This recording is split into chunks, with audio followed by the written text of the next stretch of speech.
amo y señor de medio mundo, el máximo exponente de la unificación de territorios en el apasionante siglo XVI europeo.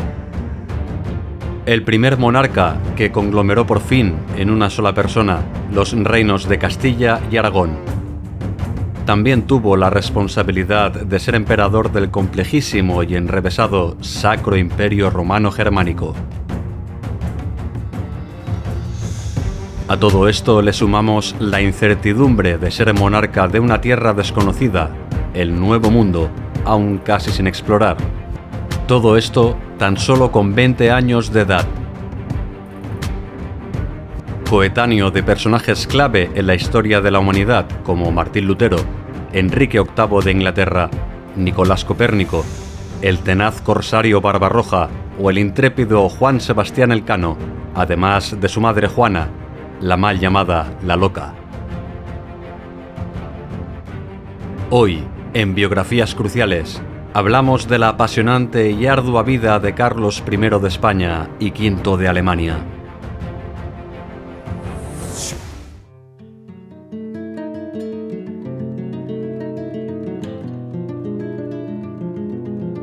Valladolid, año 1509. Fernando II de Aragón, más conocido como Fernando el Católico, espera el nacimiento de una criatura que cambiará todo el tablero político de la península ibérica. Si es niño, heredará la corona de Aragón, como es costumbre y ley en esas tierras. Su hija Juana ya es la reina de Castilla, aunque hace poco que el mismo Fernando el Católico la encerró en Tordesillas. No, Juana no puede gobernar. Demasiados intereses y peligros acechan la corona, y Juana no está capacitada. Fernando aguarda impaciente el parto de su segunda esposa. Si nace un varón, los dos grandes reinos hispánicos inexorablemente volverán a separarse. Si es niña, Dios sabe qué pasará. Tendrá que volver a yacer muchas noches más con su exuberante Germana de Foix, en busca de ese ansiado heredero que hoy puede llegar. Uno de los deberes más importantes de los reyes de aquella época es engendrar vástagos, que aseguren la sucesión en el reino, evitando problemas hereditarios. Fernando recuerda a Juan de Aragón, el primogénito nacido fruto de su real amor con Isabel de Castilla. Murió joven, con 19 años, ya hace más de una década.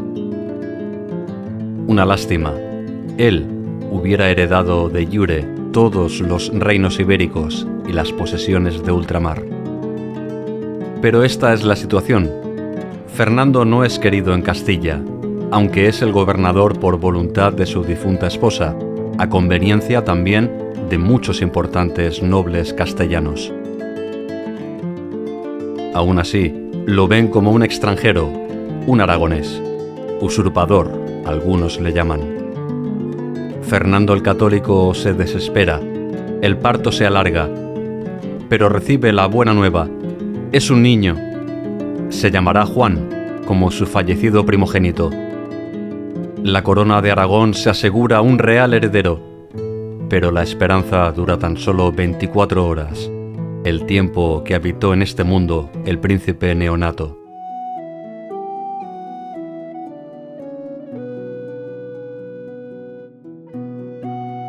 El tiempo y los años pasan.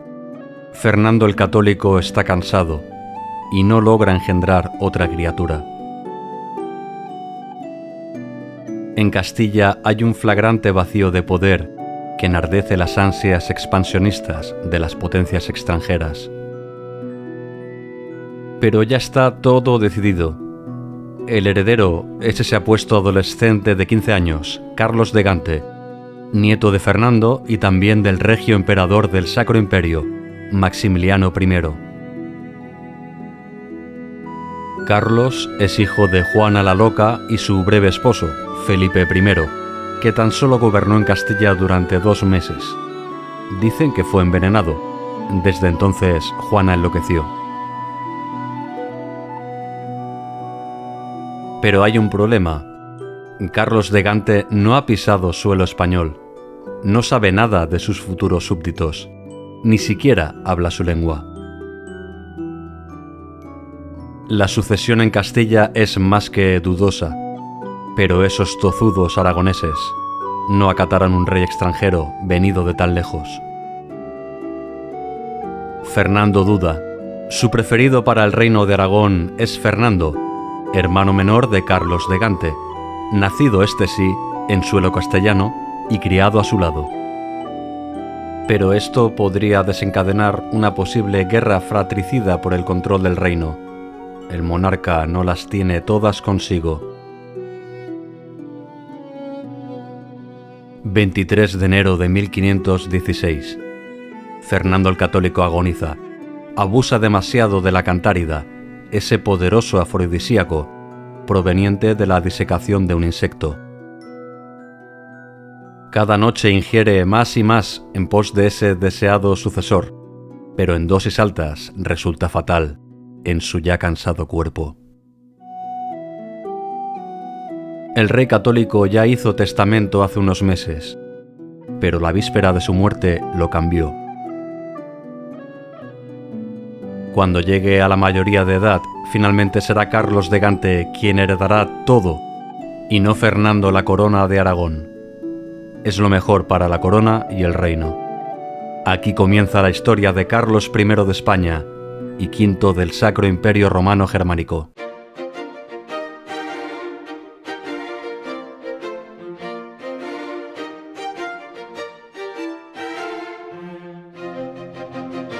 Y el joven rey no lo tuvo fácil. Juana de Castilla, su madre, continuaba encerrada en Tordesillas. Decían que no podía gobernar. Castilla, Aragón, Sicilia, Nápoles, cada reino apoyaba uno u otro bando, a la madre, al hijo, a ambos o ninguno. Aún así, Carlos decidió tomar las riendas. Un 8 de septiembre de 1517 parte con su séquito desde Flesinga, rumbo a la Tierra del Sol, allí donde sus procuradores y consejeros dicen que le esperan con los brazos abiertos. Carlos de Gante embarca hacia España. Y la verdad es que Carlos comenzó con buen pie nada más desembarcar en la península. Lo primero era asegurarse su papel de rey junto a la reina Juana, su madre, incapacitada para gobernar. No le fue difícil conseguir esta autorización. Juana estaba realmente enamorada de su difunto esposo y ve en Carlos, su querido hijo, una encarnación de él. No, ella no va a ser la que obstaculice y desencadene una guerra civil por el control del reino, aunque su retoño ha decidido mantener su reclusión.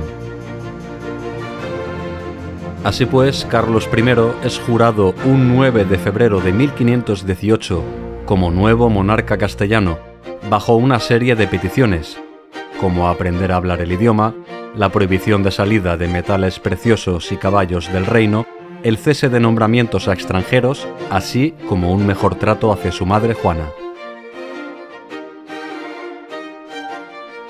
Una vez asegurada Castilla, el joven rey de 18 años debe consolidar Aragón y Barcelona, que no tuvieron más remedio que nombrarlo como su rey.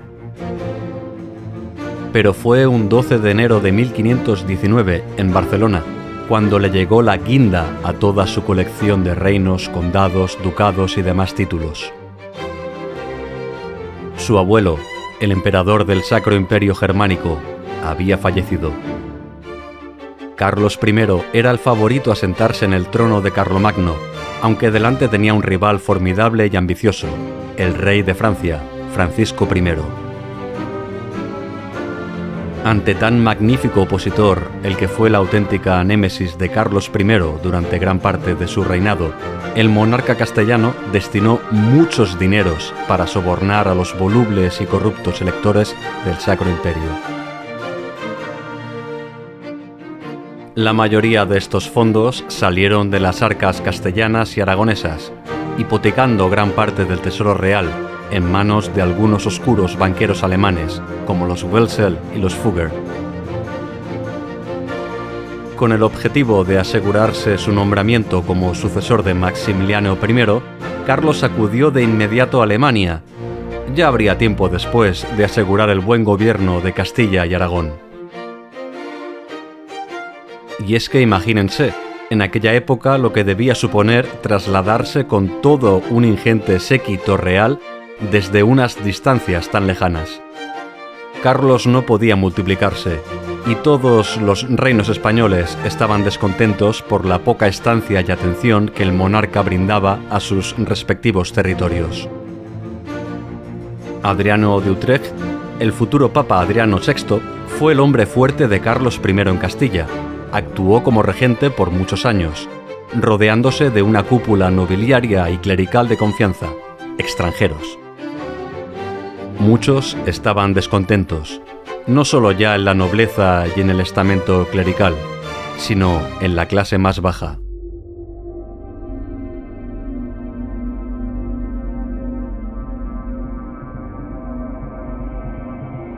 Tú, tierra de Castilla, muy desgraciada y maldita eres al sufrir que un tan noble reino como eres sea gobernado por quienes no te tienen amor.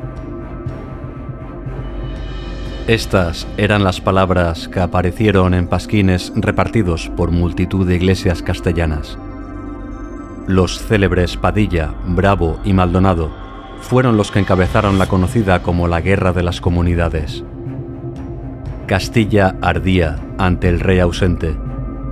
Una serie de epidemias, malas cosechas y el hambre, el temido enemigo del hombre, habían desencadenado el conflicto.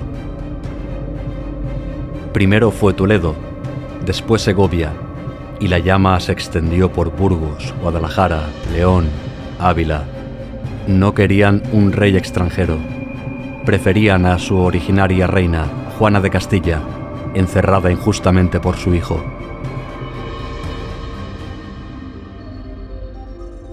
Los sublevados llegaron incluso a entrevistarse personalmente con ella, pero no accedió a sus peticiones, no. Juana confiaba en su amado hijo Carlos, aquel que la tenía cautiva en un chusco palacete. Era tan parecido a su querido Felipe, aquel que le llamaban el Hermoso. Finalmente, tras 2 años de revueltas, los aguerridos revolucionarios fueron masacrados en la batalla de Villalar. 1000 bajas en el lado comunero y el apresamiento de sus líderes, Padilla, Bravo y Maldonado, que fueron decapitados al día siguiente. Finalmente, Carlos I, el monarca ausente, por fin volvió a suelo castellano. Decretó un perdón general donde se amnistiaba a todos aquellos que habían participado de manera menos efectiva en la revuelta comunera. Otros, unos 100, murieron ajusticiados. España estaba pacificada, sí, pero Carlos I tenía enemigos en todos los frentes, hasta en el otro lado del Atlántico. Por el este, el Imperio Otomano no cejaba en su empeño de conquistar posiciones en el Mediterráneo. Baba Arush, conocido como el pirata Barbarroja, se hacía con las plazas de Argel y Tremecén, incluso llegó hasta saquear las Islas Baleares. Por América andaba un tal Hernán Cortés, que en 1521 conquistó el Imperio Mexica en nombre de Carlos I de España. Y por el norte y en Italia, su gran enemigo, el ambicioso y ávido Francisco I, rey de Francia. Derrotado en su pugna por hacerse con el trono del Sacro Imperio, no podía tolerar que sus territorios quedaran rodeados completamente por fuerzas dominadas por el monarca español.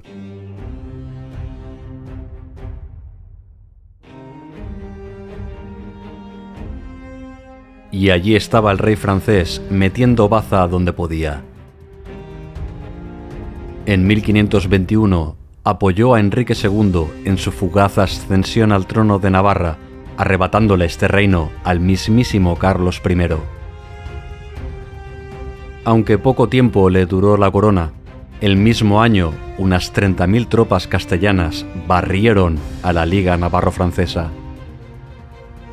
Pero esto no era más que una burda estratagema, una distracción para apoderarse del milanesado, la joya geoestratégica del norte de Italia.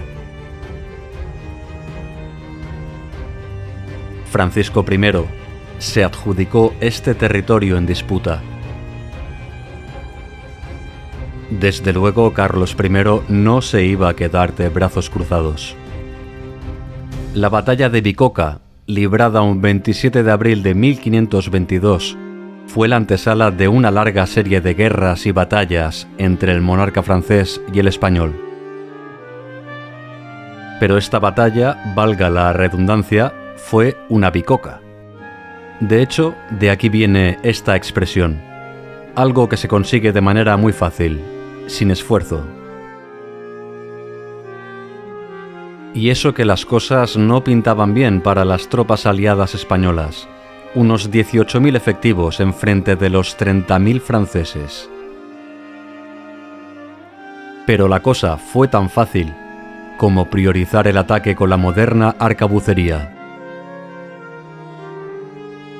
En una pendiente, los legendarios tercios españoles, comandados por Fernando de Ávalos, apoyados por los lansquenetes alemanes, hicieron tiro al blanco con los temibles mercenarios suizos. El resultado fue escandaloso. Unos 3.000 suizos caídos por... Aquí hay un apasionado debate entre historiadores. 0 o 1 bajas entre las tropas germano-españolas. Ni siquiera se llegó a presentar combate.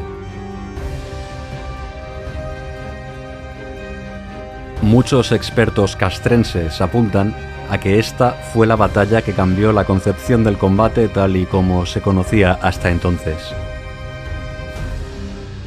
A partir de Bicocca, las armas de fuego se convirtieron en las protagonistas en cualquier contienda, así hasta nuestros tiempos. La Edad Moderna sustituía a la vieja Edad Media.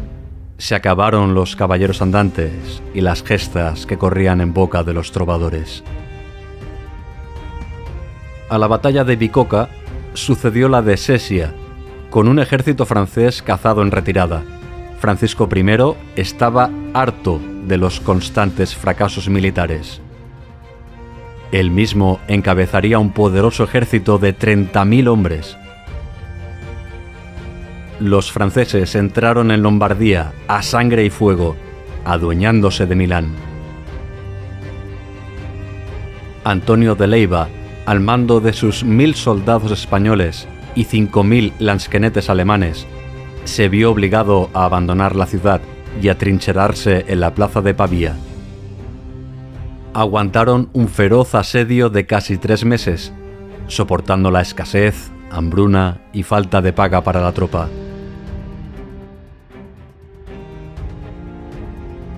Pero los refuerzos finalmente llegaron. Una fuerza magnífica, 13.000 infantes alemanes, 6.000 españoles y 3.000 italianos, amén de 2.300 jinetes de diferentes nacionalidades. Estos acosaron y diezmaron al ejército francés durante toda la noche y madrugada de un 23 de febrero de 1525. La puntilla la pusieron las tropas atrincheradas comandadas por Antonio de Leiva, hambrientas de revancha tras soportar 3 meses de asedio.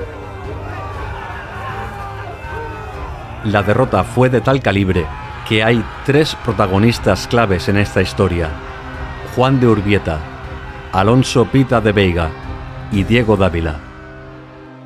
Estos 3 soldados fueron los que capturaron en desbandada al mismísimo rey de Francia, Francisco I. En cuanto le comunicaron la buena nueva a Carlos I, ni se lo podía creer.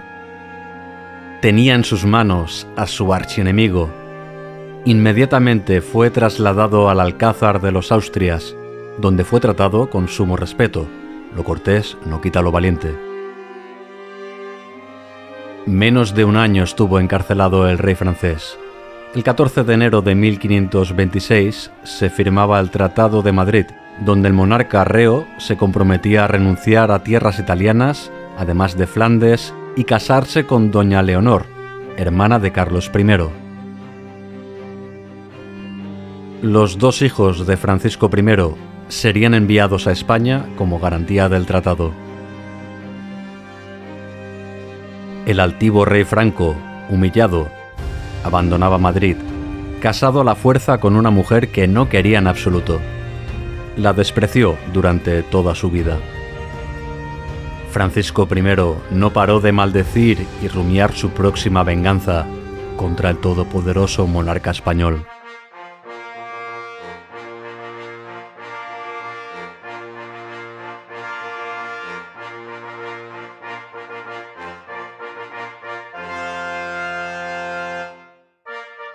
Y Carlos I, la verdad que con tantos dominios bajo su cargo, no tenía ni un momento de descanso.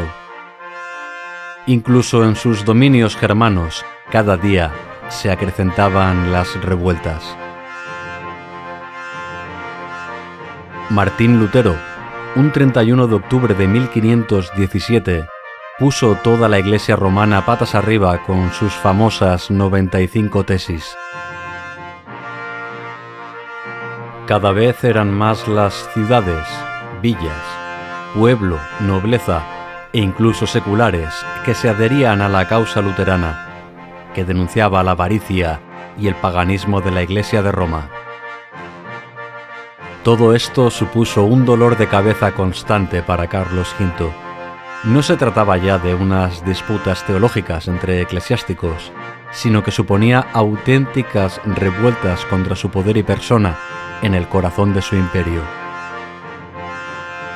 Y mientras tanto, el mismo año de la liberación del pertinaz Francisco I volvía a las andadas respecto a sus aspiraciones italianas, esta vez con el magnífico apoyo del Papa Clemente VII, que tampoco toleraba tan vasto dominio territorial concentrado en un solo rey. Carlos I, irritado por la falta de palabra de su enemigo francés, llegó hasta el extremo de enviar un heraldo a la corte francesa para retar a un duelo singular a Francisco I que pusiera fin a todas las disputas entre ambos monarcas. El lugar elegido por el rey español era el río Bidasoa, entre Fuenterrabía y Hendaya, pero el rey Francisco ni quiso responder a la oferta.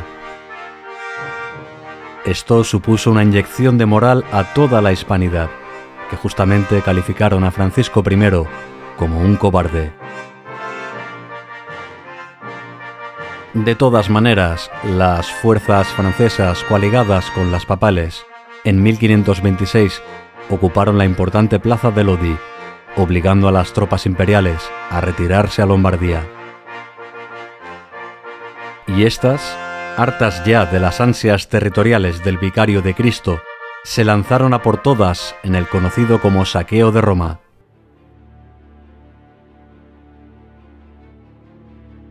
Unos 25.000 soldados españoles y alemanes, algunos luteranos, sembraron el caos durante días en la eterna Roma. Ávidos de botín y adeudados de sus pagas, los fieros ejércitos imperiales se comportaron como bárbaros y rapiñaron cuantas obras de arte y objetos de valor hubiera en el Vaticano y aledaños de Roma, obligando al Papa Clemente VII a refugiarse en el castillo de San Angelo.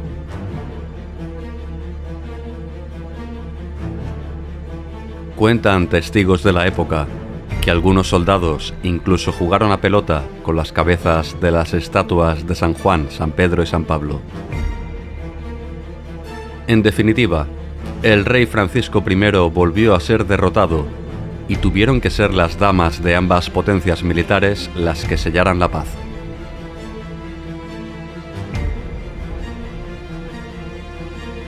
La paz de Cambrai, o la paz de las damas, fue un tratado ratificado un 5 de agosto de 1529 entre Luisa de Saboya, madre del monarca francés, y Margarita de Austria, tía y gobernadora de Flandes, en nombre de su sobrino Carlos I.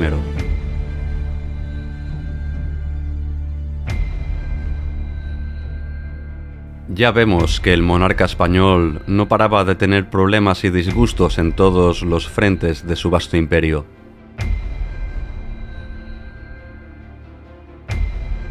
El emperador Enamoradizo y cortés como los caballeros de antaño, solo podía disfrutar de breves momentos de paz y tranquilidad junto a su querida esposa, Isabel de Portugal.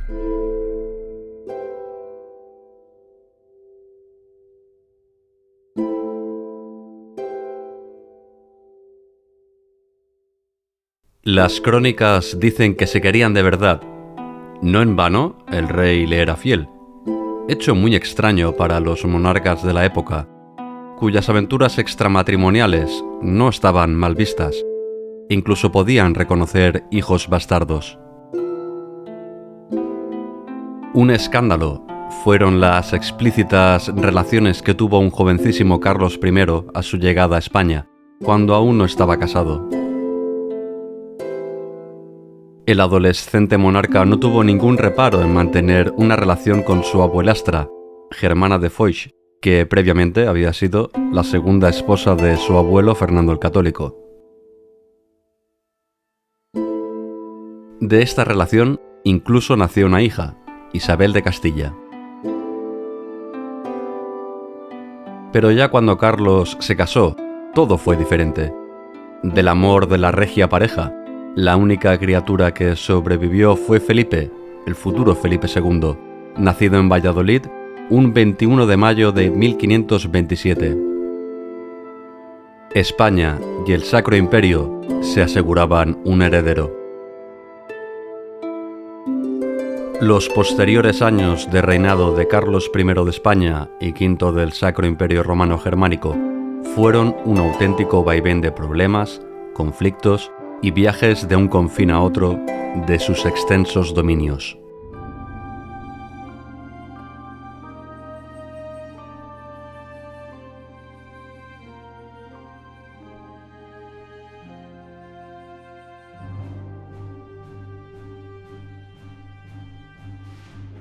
Los turcos, encabezados por el gran Solimán el Magnífico, eran una amenaza real tanto por el mar Mediterráneo como por tierra. En 1522 cayó el importante bastión cristiano de la isla de Rodas.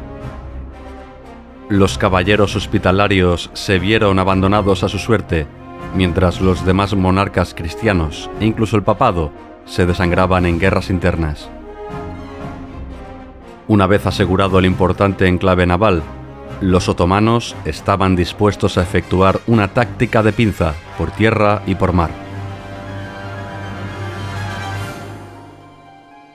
En 1529, las tropas de Solimán, entre unos 90.000 y 200.000 hombres, encabezados por los temibles genízaros, la tropa de élite otomanas, llegaron hasta la mismísima Viena, uno de los puntos neurálgicos del Sacro Imperio Romano. Los lansquenetes alemanes e incluso una partida de 700 arcabuceros españoles barrieron el paso a las tropas mahometanas, que después de perder unos 20.000 hombres y debido al constante mal tiempo, tuvieron que retirarse.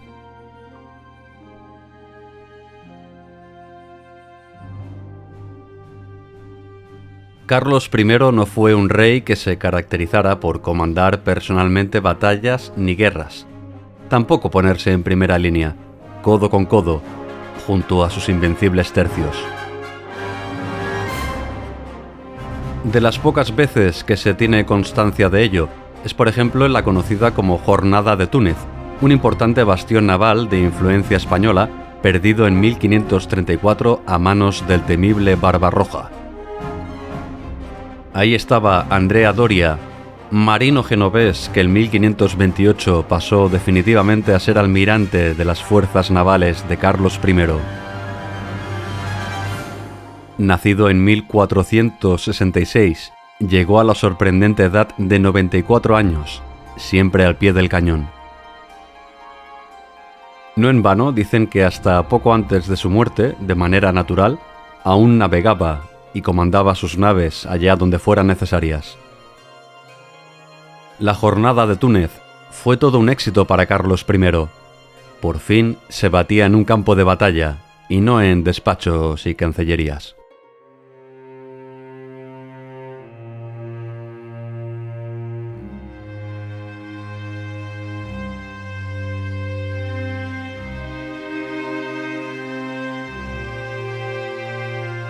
El monarca y emperador estaba muy cansado y harto de las constantes vicisitudes en la cristiandad. Por un lado, Martín Lutero y sus protestantes, que cada vez ganaba más adeptos en tierras del Sacro Imperio.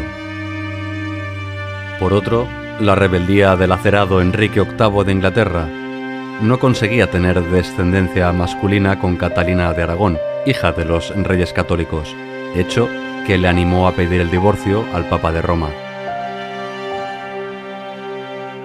Tras la negativa papal, Enrique VIII rompía relaciones con la Iglesia católica, erigiéndose él mismo como cabeza de la Iglesia anglicana. Demasiados problemas para Carlos I. Aunque era joven, era ya un monarca viejo y cansado. La muerte de su consorte Isabel de Portugal en 1539 fue todo un mazazo para la moral del monarca. La década de 1540 fueron unos años de reflexión y valoración de su reinado. No había conseguido un imperio absoluto, de moral católica, bajo el dominio de los Habsburgo. Tampoco había conseguido asentar un buen gobierno en las posesiones españolas de ultramar, pues los informes que le llegaban desde allí, si bien eran favorables en cuanto a conquistas se refiere, el trato de los conquistadores hacia los moradores indígenas no era en absoluto nada justo, humanista ni cristiano. Ahí estaba Fray Bartolomé de las Casas, que constantemente le recordaba a su rey los malos usos y tratos que sus súbditos españoles, ciegos de avaricia y codicia, realizaban contra los que también eran sus súbditos. La paz de Augsburgo de 1555 fue la puntilla de la crisis existencial de Carlos I. Con este tratado se garantizaba la libertad de confesión en los territorios del Sacro Imperio. Una seria derrota en las aspiraciones del emperador español de unir a toda la cristiandad bajo el manto de la Iglesia de Roma. Esto ya era demasiado. En el mismo 1555, Carlos abdicó en el trono del Sacro Imperio Romano Germánico en favor de su fiel hermano Fernando, uno de los apoyos más estables y consolidados que tuvo durante su largo reinado. Un año después, en 1556, fue el turno de Felipe, que apuntaba maneras de buen gestor y monarca para los intereses del vasto reino de España. Sí, esta era la decisión. El Imperio español y el del Sacro Imperio tenían que volver a separarse, un monstruo demasiado enorme para ser domado por una sola persona. Imposible. Carlos, aquejado por la gota y cansado, muy cansado, vivió sus últimos años en el monasterio de Yuste, alejado de la política y los problemas mundanos del hombre.